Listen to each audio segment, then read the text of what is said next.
עכשיו לעסקה.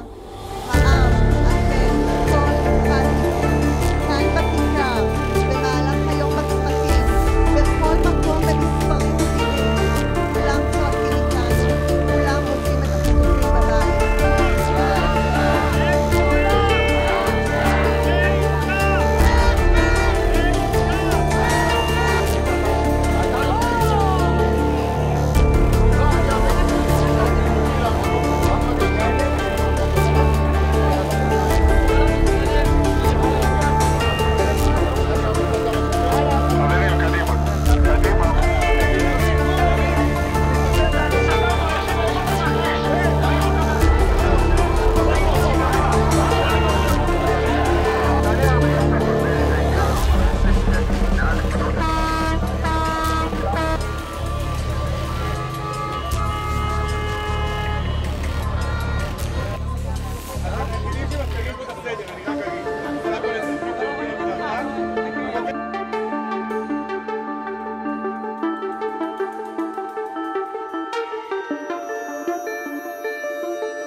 משפחות לשמוע, אתם לא לבד, אנחנו איתכם.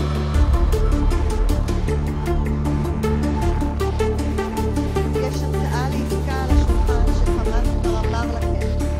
האמריקאים רוצים שהחטופים יחזרו, הרמטכ"ל אומר שחייבים ללכת עכשיו לעסקה.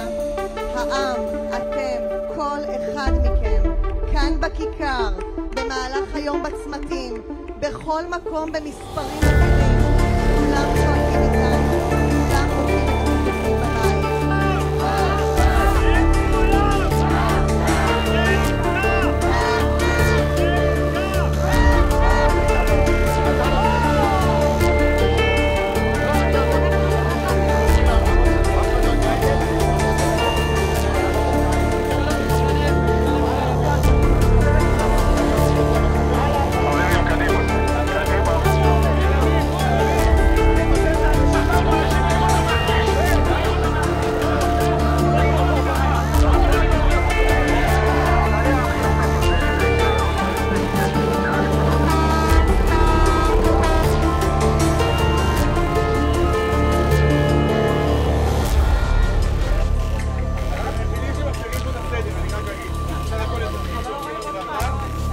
אנחנו באים עכשיו מישיבת קבינט, אז אני לא חושב שאני יכול להרחיב יותר מדי, אבל להגיד דבר אחד. זה התחיל בעזה וזה ייגמר בעזה. אנחנו לא נשאיר את המפלצות האלה שם, אנחנו נשחרר את כל חטופינו, אנחנו נדאג שעזה לא תהווה יותר איום על ישראל.